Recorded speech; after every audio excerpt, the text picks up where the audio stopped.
E aí, galera, venho por esses vídeos ajudá-los a estudar durante esse período de quarentena.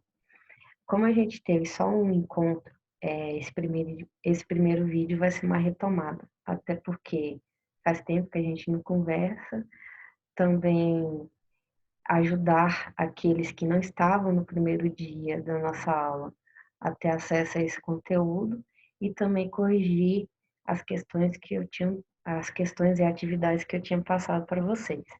Então, só recapitulando, o primeiro encontro foi um encontro introdutório.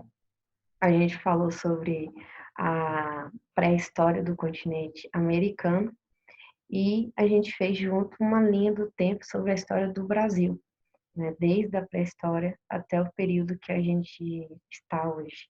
E, por favor, quem estava na aula, tirou foto ou fez a linha do tempo no caderno, por favor, disponibiliza no grupo de Zap, até porque aqueles que não foram ter acesso a esse tipo de informação que a gente montou junto no dia.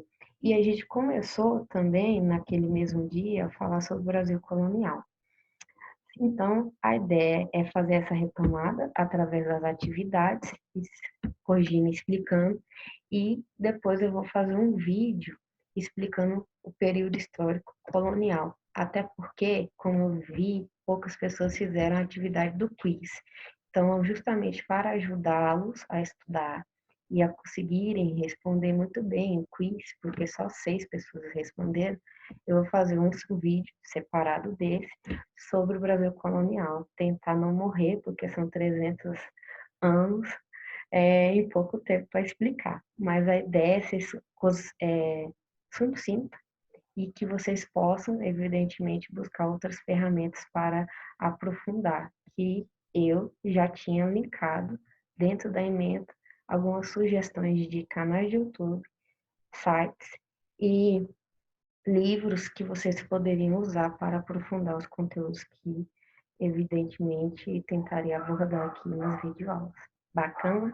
Então, bora lá. Então, a primeira coisa que eu quero falar com vocês é sobre a primeira pergunta, né? Então, eu vou começar por essa. Como ocorreu o processo de povoamento? Quem respondeu, acertou, né? A gente não tive problemas de dúvidas relacionadas a esse período, essa pergunta. Todo mundo que respondeu acertou. 15 pessoas responderam e todos acertaram.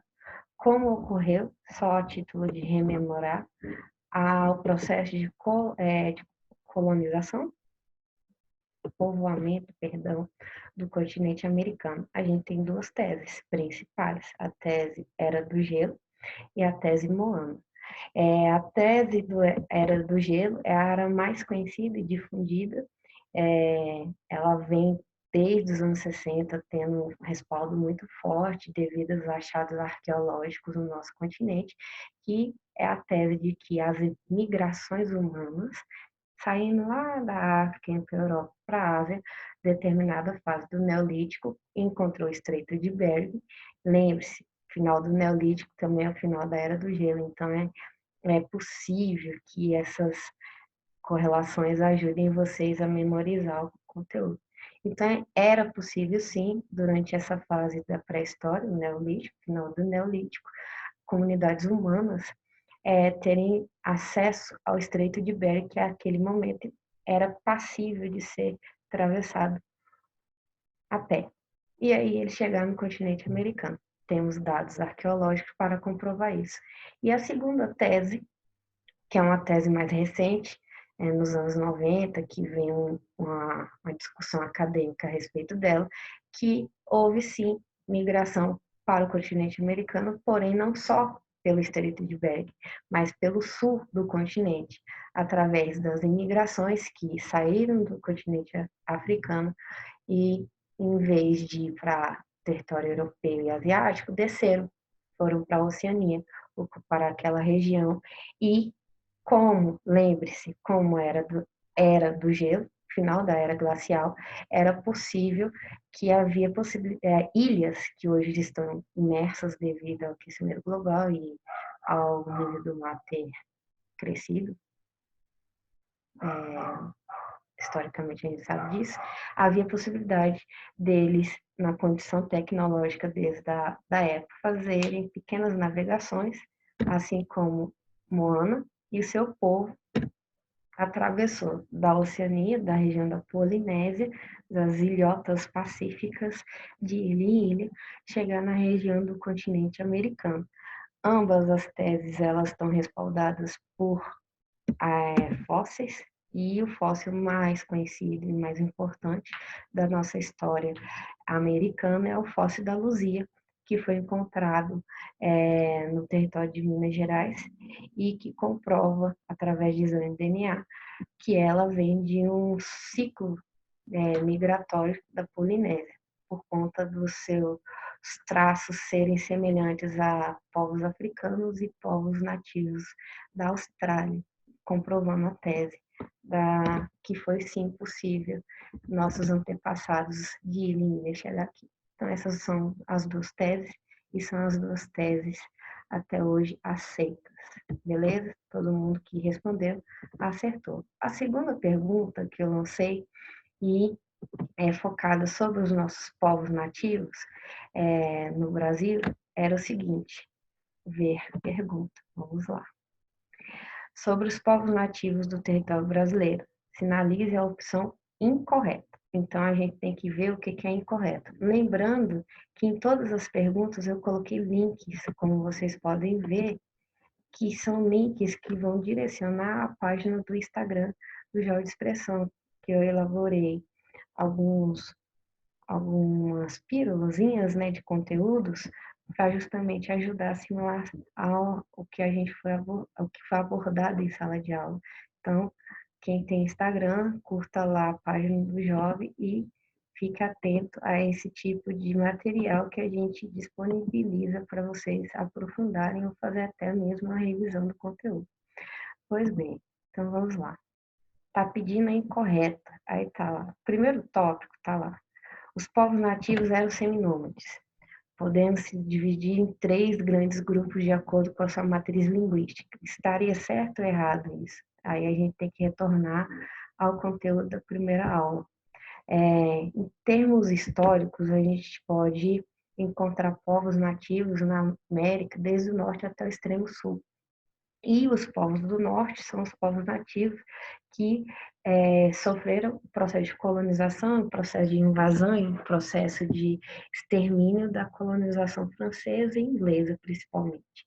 Na parte central, né, a gente tem um grande império, né, 2 grandes impérios, o Império Inca e o Império Maia, que o Maia já deixou de existir antes dos espanhóis chegarem, mas que através da colonização espanhola eles foram perdendo a liberdade e perdendo a vida também através de conflitos bélicos e passaram a ser escravizados, porque o foco da colonização, todo mundo sabe, era a busca de metais preciosos e sabemos muito bem que os impérios maias e astecas tinham contato muito forte com os materiais preciosos, principalmente prata e ouro, que eram ornamentos, né, e estéticos e arquitetônicos também. Ao sul, nas cordilheiras dos Andes, a gente tem o terceiro grande império, que é o Império Inca, que também sofreu o processo de colonização, escravização e extermínio através da colonização espanhola. Esses 3 impérios são os únicos que representam as formações de sociedade com Estado no continente americano. O que eu quero dizer com isso? Que as outras formas de povoamento não havia necessidade da presença do Estado. Ter Estado, né, ter classes sociais e hierarquia social através de funções sociais, classes sociais, isso só ocorre dentro dos grandes impérios da América, Império Maia, Inca e Azteca. Os demais povos, eles não tiveram a formação dos seus estados, até porque não havia necessidade, porque eles eram semi-nômades. Quando a gente vê os povos do norte, eles tinham um determinado foco territorial, ou eram no norte, no extremo norte, como o esquimó, mas todos eles tinham essa ideia de seguir andando pela natureza de acordo com as condições climáticas. Isso vai acontecer nos povos nativos do território brasileiro, que é dividido em 3 troncos linguísticos: Tupi, G e Aruac. Essa divisão é uma divisão linguística até para facilitar o entendimento etnográfico desses povos. Eles eram seminômades, então não havia dentro da cosmologia de pensamento deles a ideia de Estado. A divisão entre eles é uma divisão extremamente relacionada ao sexo, então homens faziam determinada função, mulheres outra função, e a gente tem uma hierarquia muito sutil relacionada aos líderes militares e líderes religiosos que exerciam um grande papel na coesão dos povos, beleza? Então, o primeiro item está certo e a gente quer a opção incorreta. O segundo item está lá. O modo de produção predominante era o de autossuficiência, ou seja, retirava da terra apenas aquilo que era necessário para a sua subsistência.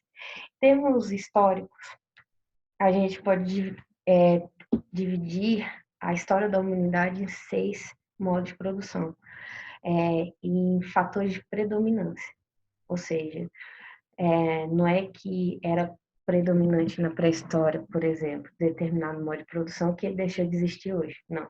Então, a gente divide em 6 de acordo com a predominância na história. Então, o primeiro modo de produção predominante nas comunidades humanas, ou seja, que vai surgir quando surge o homem, ou seja, lá na pré-história, é o modo de produção de autossuficiência, quando o homem não se fixava na terra, não criou o conceito de Estado, não se sedentarizou, né, em um só lugar.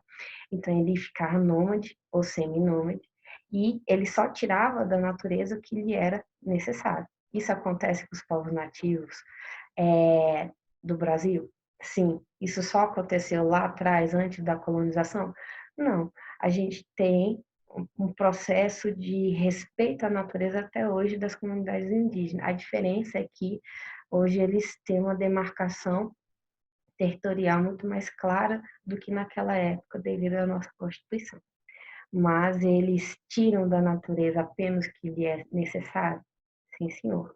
Aí os outros modos de produção, eles vão decorrendo a partir do momento que a humanidade vai se complexando, né, através das relações de poder, relações de concepção de Estado e até mesmo de sociedade. Ao todo, como eu falei, são 6, mas eu não vou adentrar eles para não causar pânico social. Terceiro item, tá lá. Os povos nativos sofreram consequências irreversíveis com a chegada dos europeus, como genocídio e etnocídio. Para saber se esse item está certo, tem que saber o que significa genocídio e o etnocídio. O genocídio é um termo que se refere ao assassinato do corpo. Então, é quando determinada população assassina determinada outra população. Isso seria um genocídio, um massacre em massa de determinado segmento social ou de outro povo. O etnocídio também é uma forma de assassinato, né? Sídio, né? Feminicídio, não é um assassinato das mulheres. Então, o etnocídio, ele não atinge o corpo necessariamente, o corpo físico, ele atinge o corpo cultural. Etno significa etnia, então o etnocídio significa o assassinato da cultura de um povo por outro povo através da imposição cultural. Então, os povos nativos sofreram isso, sofreram o genocídio, o massacre do corpo. Sim, a gente tem que lembrar que o processo de colonização não foi sutil, não foi, toma aí um espelho, você não tem, toma aí uma roupa, você não tem. Não foi só isso, não foi só relações de escambo que iniciaram a interação. A gente teve uma relação também desigual, bélica, e também uma relação de que os nossos povos nativos, eles não tinham no seu sistema imunológico os anticorpos suficientes para sobreviver às pestes que os europeus traziam. Olha só que maravilha!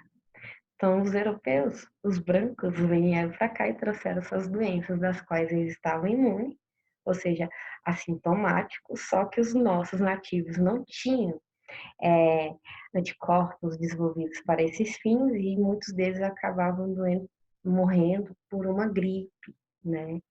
Por vírus que eles desconheciam.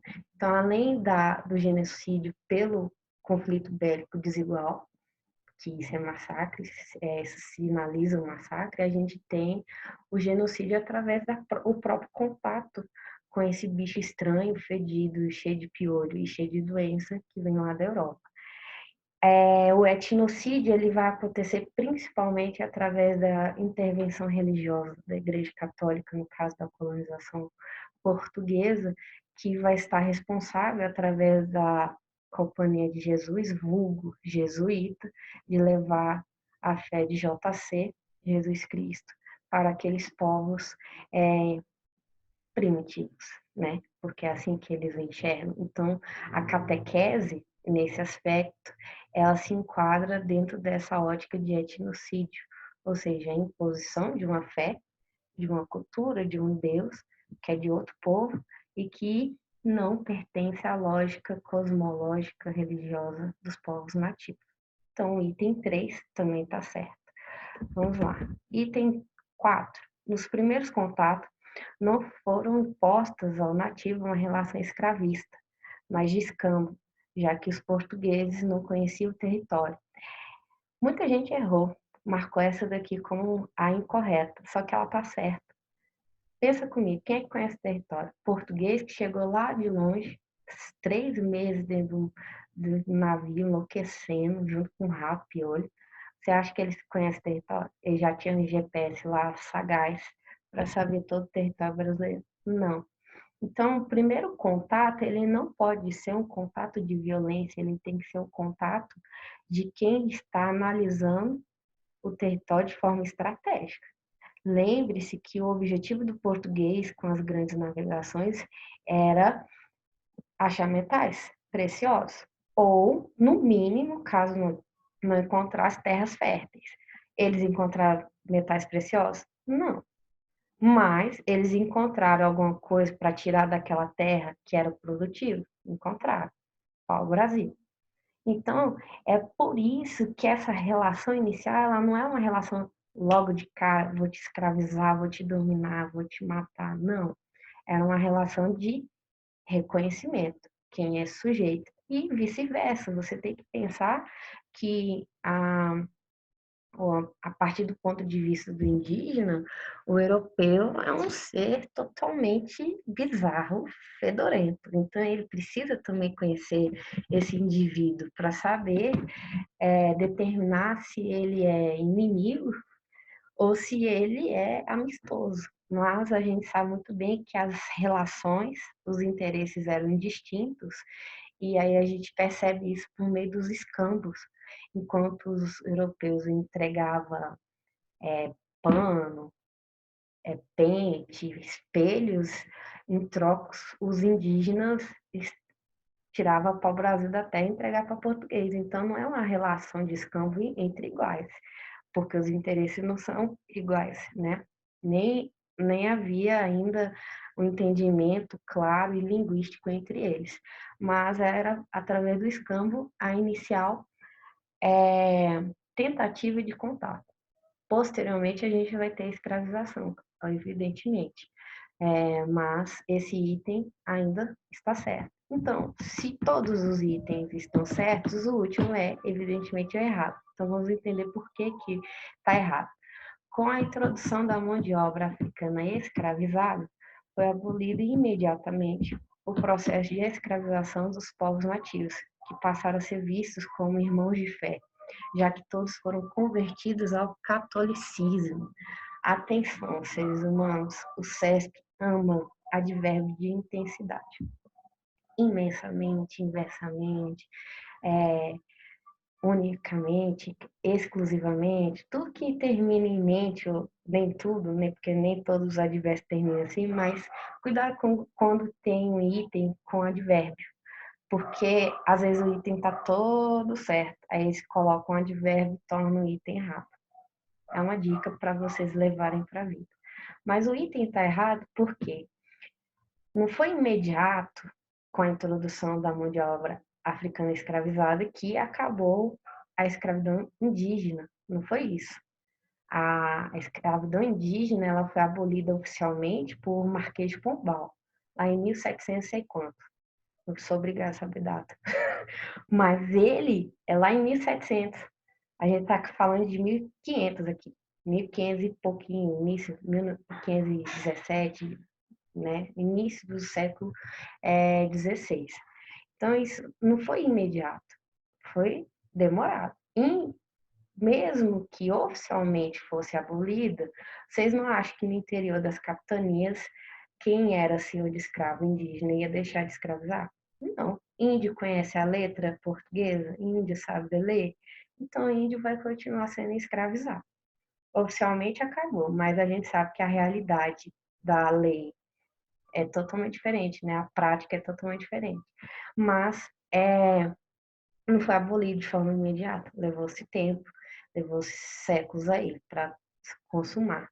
Nem todos foram se tornar irmãos de fé. A gente tem uma categoria de indígenas que se opuseram a crer no Deus dos cristãos, até porque que era uma violência e eles não aceitavam, não entendiam por que eles tinham que adorar esse Deus.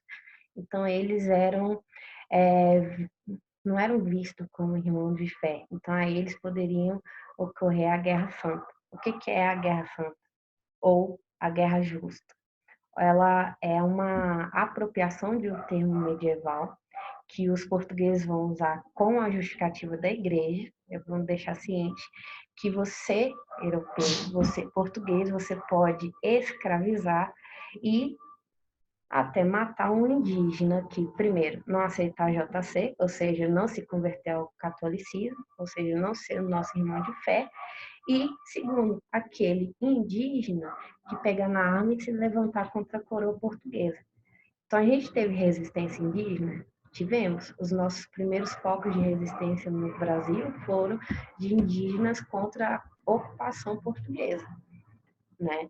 E a gente tem que lembrar que a história ela é feita por relações de poder, de relações de conflitos, e que necessariamente essa tensão entre sujeitos pode levar a um fim trágico, como foi o caso dos indígenas. Aqueles que se levantaram, muitos deles foram mortos devido ao contexto bélico desigual, e aqueles que não foram mortos, eles não foram convertidos ao cristianismo. Eles sofreram o processo de escravização. Então, o item está errado, tá bom? Havia sim uma predominância pela mão de obra africana, mas isso eu explico em outro vídeo, tá bom? Eu espero que tenha sido esclarecedor e vamos aguardar os próximos capítulos dessa treta toda. Cheiro, tchau.